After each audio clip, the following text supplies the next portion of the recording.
Assalamualaikum warahmatullahi wabarakatuh. Perkenalkan, nama saya Muhammad Andika Ramadhani.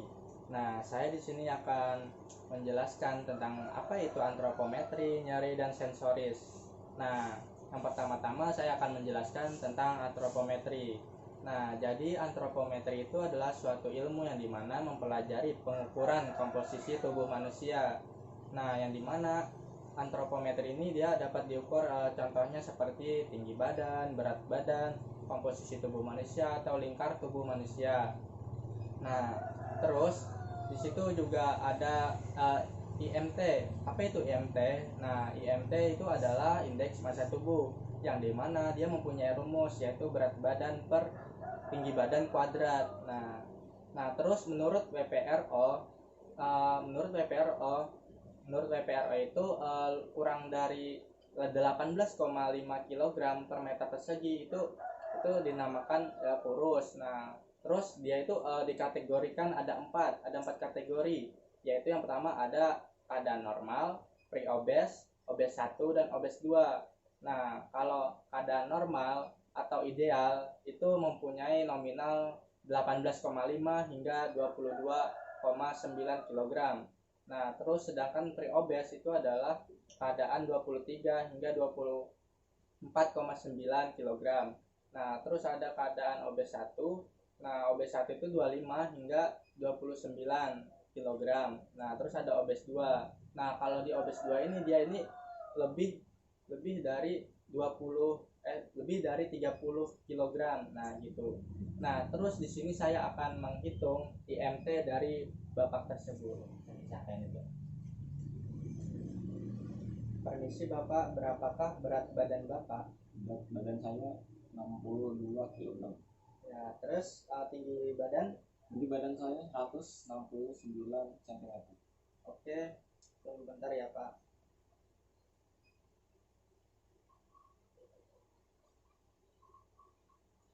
Oke, mungkin hasil yang saya dapat dari IMT dari Bapak yaitu 21,7. Nah, yang dimana berarti itu adalah ideal untuk Bapak. Nah, di sini saya akan mengukur lingkar segmen tubuh yang dimana menggunakan yaitu salah satu alatnya yaitu midline. Nah, yang dimana midline ini dia mempunyai sentimeter dan juga ada inci. Nah, saya akan menggunakan sentimeter. Nah, oke, mungkin langsung saja ya. Yang pertama saya akan mengukur lingkar lengan atas. Oke, permisi Bapak, bisa angkat. Nah, yang dimana di akromion, titik patokannya yaitu di akromion.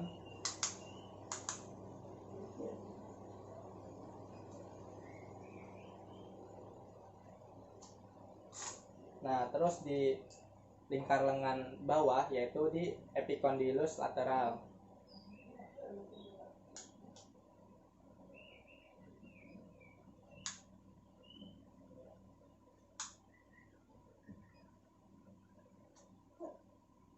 Nah, dan juga di lingkar tangan ya, atau di pergelangan tangan.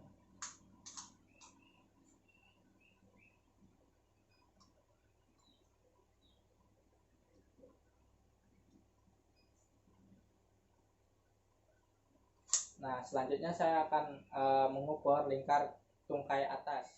Nah, terus saya di sini akan mengukur lingkar tungkai atas. Nah, yang dimana titik patokannya yaitu berada di sias.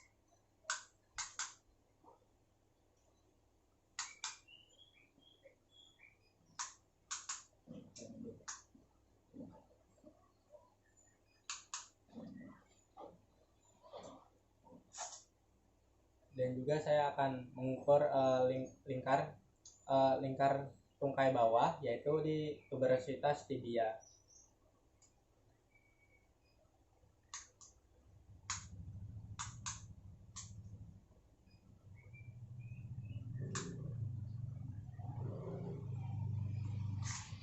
Dan juga saya akan mengukur di pergelangan kaki atau lingkar kaki yaitu di malleolus atau mata kaki.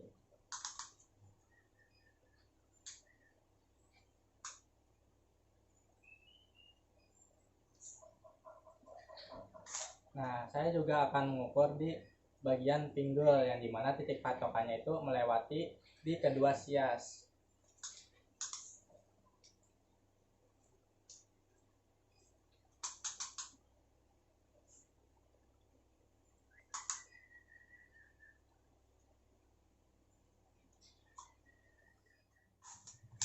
Nah, terus saya di sini juga akan mengukur pengukuran panjang anggota gerak tubuh yang dimana panjang segmental. Nah, yang dimana itu dibagi menjadi 3 kategori, yaitu ada true length, ada bone length, dan ada appearance length. Nah, saya akan mengukur yang pertama dulu, yaitu ada true length. Nah, jadi true length itu dia dari sias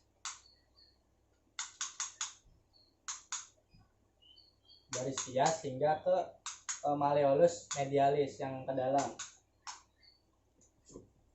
Nah, yang dimana dia melewati patella. Nah, terus ada bone length. Nah, kalau bone length ini dia dari trochanter mayor hingga dengan si tuberositas tibia. Nah, terus ada namanya appearance length. Nah, yang dimana dia dari umbilikus atau pusat atau perut, nah menuju dengan malleolus lateral. Nah, yang dimana melewati patella.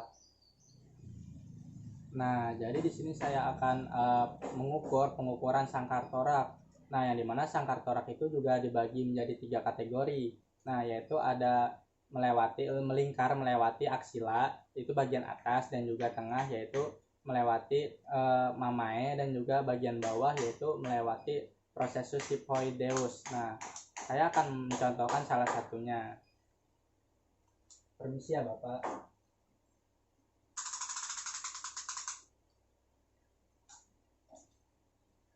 Bisa Bapak narik nafas? Teruskan, Bapak. Nah, pada saat kita memulai pengukuran, maka kita suruh si Bapak untuk tarik nafas. Nah, pada saat narik nafas, pada saat keadaan normal, maka pada saat 3-5 cm itu keadaan normal. Nah, jika kurang dari itu, maka berarti pasien atau Bapak dia akan mengalami sangkar torak atau gangguan pernapasan. Nah, saya di sini akan menjelaskan tentang ini. Nah, ini namanya reflex hammer, yang dimana ini juga ada benda, yaitu yang ini adalah tajam. Nah, terus ada tumpul dan ada kasar, dan juga ada namanya halus. Nah, jadi saya di sini akan mempraktekkan kepada Bapak. Bisa minjam tangannya, Bapak? Nah, kalau ini tajam ya, Bapak.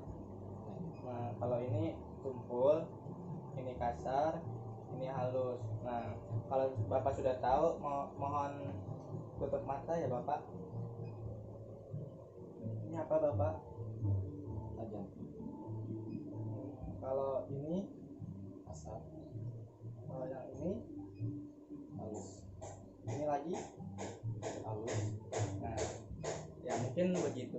Nah, di sini saya akan menjelaskan tentang mengukur deteksi skala nyeri. Nah, yang dimana skala nyeri itu kita harus menggunakan alat. Nah, salah satu alatnya yaitu PAS atau Visual Analog Scale. Nah, yang dimana dia mempunyai titik dari 0 hingga 10. Nah, apa itu nyeri? Nah, jadi nyeri itu adalah suatu keadaan yang dimana tidak mengenakan. Nah, rasa yang tidak enak ya pada saat misalkan kita seperti aktivitas maupun tidak.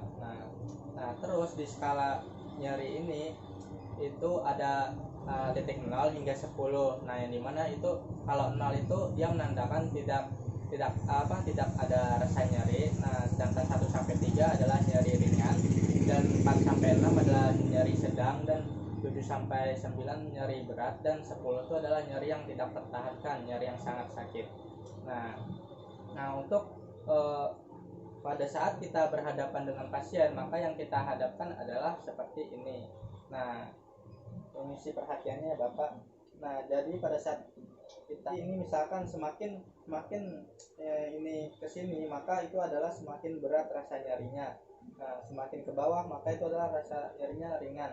Nah, menurut Bapak, seberapakah nyeri Bapak tersebut? Nah, nyeri Bapak segini, yang dimana berarti dia merasakan nyeri di titik 3, yang dimana itu adalah nyeri ringan. Nah,